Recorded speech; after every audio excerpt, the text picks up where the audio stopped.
Hello everybody, my name is Spammals and we're playing Dark for the Journal. Right, we're hanging out on the 3rd floor and we're going room to room.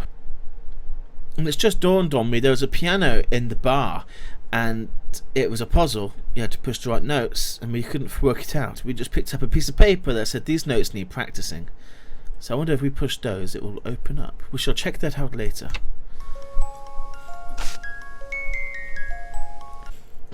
Ooh. Wise eating in wartime. Oh, photos. My dining room outfit. My summer. Who's this? Frank and I dressed for church. Ah, there's one missing. Betty in new work attire. Betty. Me and Frank on holiday in Hastings in 1940. Our last holiday together. They played our tune that night in the Castle Hotel. It was okay. So we don't know what their tune is. Oh, not from this anyway. So clearly there's a puzzle where if we play their tune it'll trigger something. Oh, gramophone.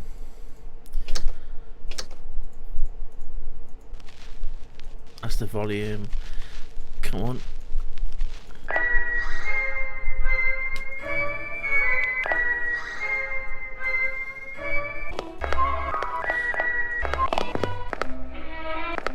Okay, so which is their tune? A Little Loud Music, Bond Street. Last days of summer on Hastings Pier. Oh, this must be what's in there. Okay, so she had music on her wall and I can't really remember. We'll have to go look again, won't we?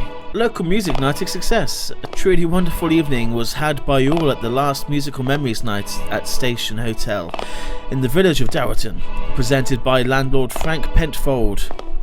Oh, Penfold. That's Danger Mouse, isn't it, Penfold? Local musicians were invited to attend and play in traditional pieces to the local visitors crowd. Da da da da da da da da. Yay. Right, we'll be right back. Let's return. Yes, okay. Oh Happy Days, Memories of Scunthorpe. I think it's Oh Happy Days. Good old. Oh, on Hastings Pier, there's 2 tracks that she liked.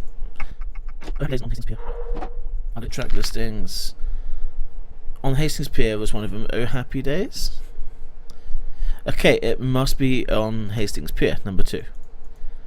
So if we crank it, wank it, flop it. Right. 2, 3, 4, 5, 6, 7.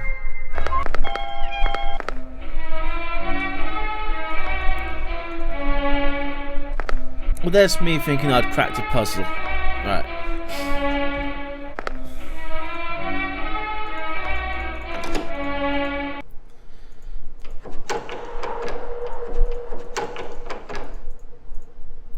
Can we slip? Oh, my mouse moved. Yes, and then we go pokey pokey. The key fell, and then we retrieve this. Success!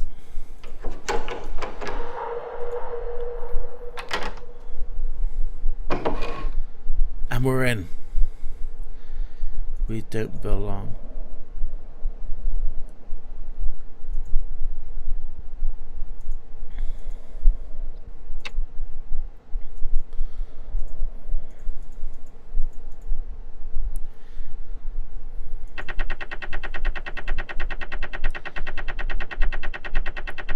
A possible haunting. There's an orb.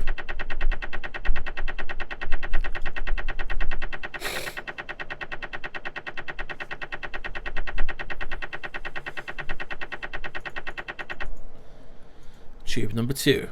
Now the thing is, orbs are a modern day thing. Back then they had full body apparitions. They didn't have orbs.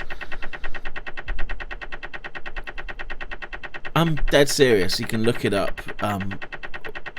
Orbs just appear. Oh, I don't have a year for it. It must have been what, the late 90s, year 2000.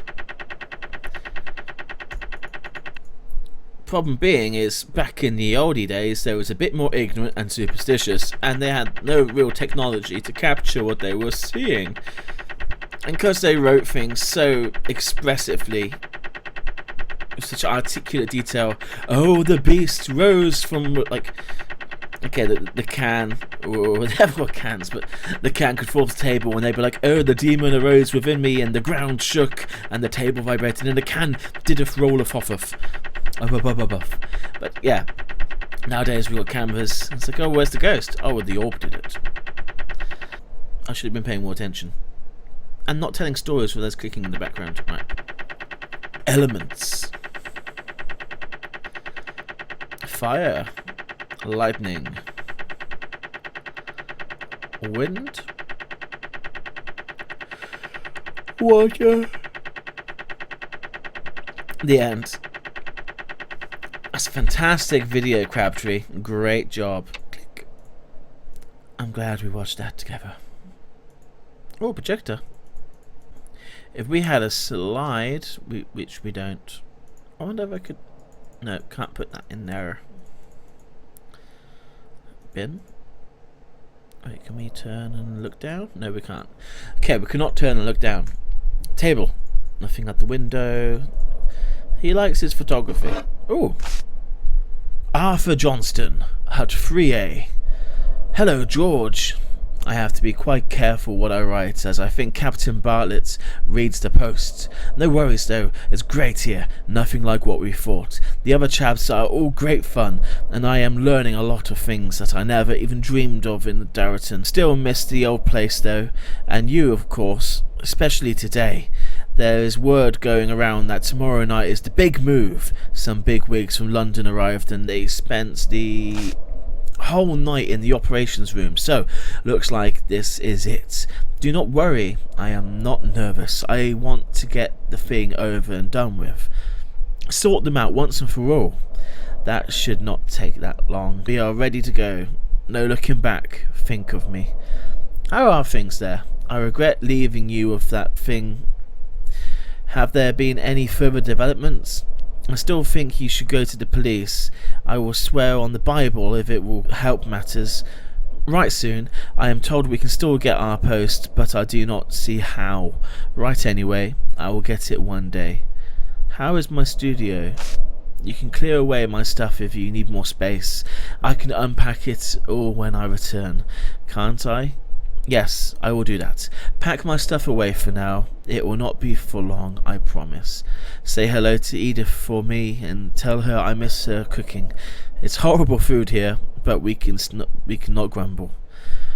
Also tell Betty that she had better practice a good homecoming tune. I will expect the best. I have to go now. Less time than I thought. We are on earlier than normal, which can only mean one thing.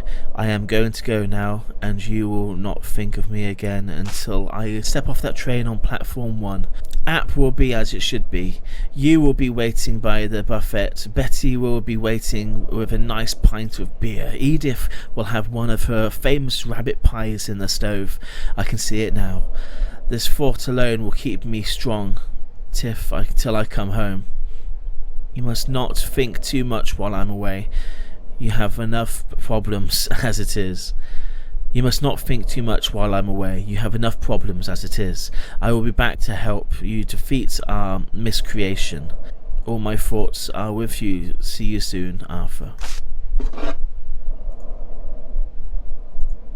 Well, as we know, Arthur didn't return.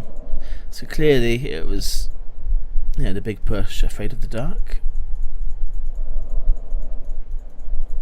Clearly, it was the big push, and he bought it.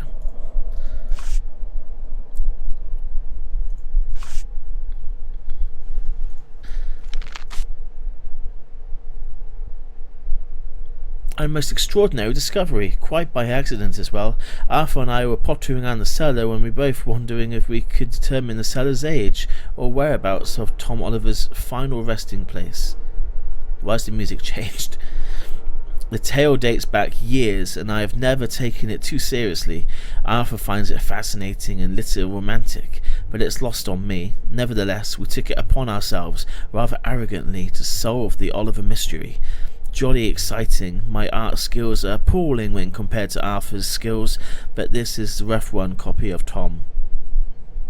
Tom Oliver. There's another page. Which I based on the old drawings hanging in the bar. Anyway, I digress. We found no sign of Tom, but instead we discovered an antechamber. There is a layman's marker in the small room, no doubt announcing the date of the original, 1316. Local tales and stories have always implied that there was an inn at this location for several centuries, but the layman's stone bears the date 1318. Amazing what a find. Tomorrow we will try to discover what significance the stones might have. So, I have to decide to keep a journal of our work. Many words, we skip to the end. Oh, there's so much reading here. April 26, 1947. Damn, damn, damn. It has worked against me. Stolen some of the lyrics. I must remember. No, better than that. I can see them. I know how. I must arrange the elements. April 29th. All is ready. I will take a second journal with me to note down my progress. I, or someone else, may need it in the future. The others made the mistake of not passing on the knowledge. I was right. The bar is busy. I have given the existing symbols to Edith, Betty, Vernley, and the guests. They know not why I am so nervous. Soon all of this will be over, one way or another. Wish me luck. I do this for us. Perhaps I will see you soon. I would like that, George.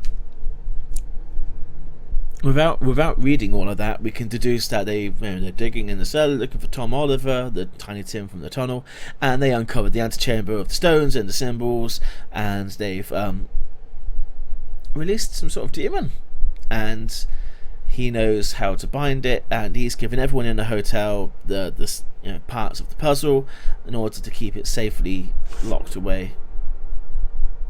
I saw eternity the other night, like a great ring of pure and endless light, all calm as it was bright. Okay. Is that the lady? This is too much reading today. Oh, I do say. Boobs. Let's close that drawer. Man's drawer is his own business.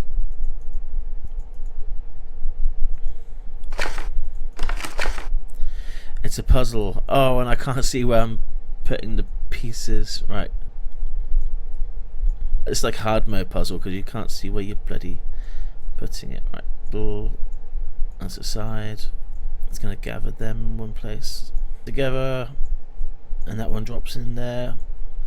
We've got this covered. I never imagined I'd have to put these words down on paper. I wish I did not have to write these notes.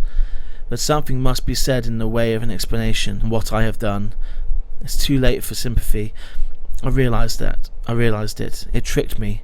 I promise. I had no intention to let it loose. Why would I? It's here now. I foolishly thought that perhaps it would bring Arthur back. It would whisper at my door. It would creep and hide in the dark shadows of the hotel. It would conjure up the dead. It would conjure up the dead for its pleasure and feeding. But all the time I thought that I had some power over it. The ancient runes hold the key to its bondage. If only.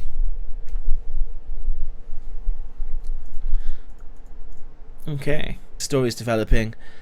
There's a monster loose. It was insidious, and it tricked Mr. Crabtree, Crabtree. It tricked him, pretended to be Arthur. Arthur died in the war. I'm guessing Crabtree died before he could get the runes to lock it down.